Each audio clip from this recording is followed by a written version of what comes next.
नमस्कार. आज आपण न्याय आणि गोपनीयतेशी संबंधित एका अत्यंत महत्त्वाच्या विषयावर बोलणार आहोत. एक असा विषय ज्यात थेट भारताच्या सर्वोच्च न्यायालयाला हस्तक्षेप करावा लागला आहे. तर सुरुवातच एका अशा प्रश्नाने करूया जो या संपूर्ण प्रकरणाच्या मुळाशी हात घालतो आणि या विषयाची गंभीरता आपल्यासमोर ठेवतो. चला तर मग आपल्या पहिल्या भागात पाहूया की सर्वोच्च न्यायालयाने अलीकडेच इतका महत्त्वाचा आणि कठोर पवित्रा का घेतला. कोर्टाच्या लक्षात काय आलं माहितीये की पीडितांची नावं, त्यांची वैयक्तिक माहिती हे सर्रासपणे कोर्टाच्या रेकॉर्ड्समध्ये, प्रतिज्ञापत्रांमध्ये इतकंच नाही तर अगदी अंतिम निकालांमध्ये सुद्धा छापून येत होती. खरं तर हे एक खूपच मोठं आणि गंभीर उल्लंघन आहे. आणि यातली विशेष गोष्ट म्हणजे कोर्टाला हे मूलभूत संरक्षण लागू करण्यासाठी एकाच आठवड्यात दोनदा हस्तक्षेप करावा लागला. यावरूनच या समस्येची तीव्रता लक्षात येते. पण पीडितेची ओळख गुप्त ठेवणं हे इतकं आवश्यक का आहे? चला पुढे पाहूया की हे पीडित केंद्रित न्यायाच्या पायासाठी किती महत्त्वाचं आहे.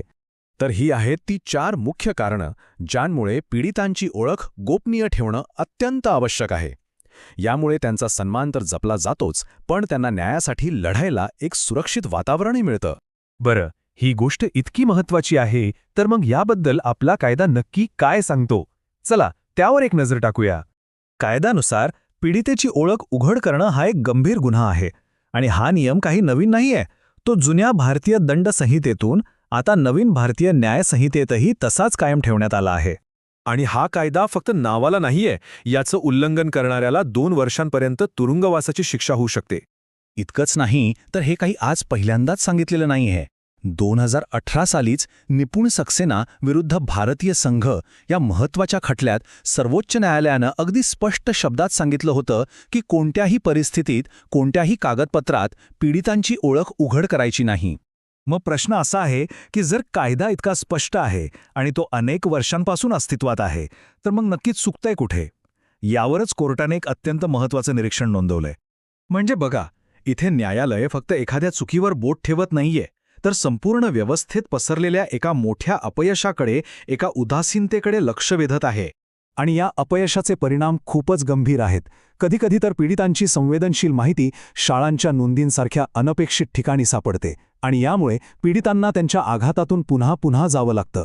ठीक आहे, समस्या तर समजली, पण यावर उपाय काय? चांगली गोष्ट ही आहे की न्यायालयाने फक्त समस्याच नाही सांगितली तर त्यावरचा मार्गही दाखवला आहे. ही काही स्पष्ट आणि थेट उपाययोजना आहेत.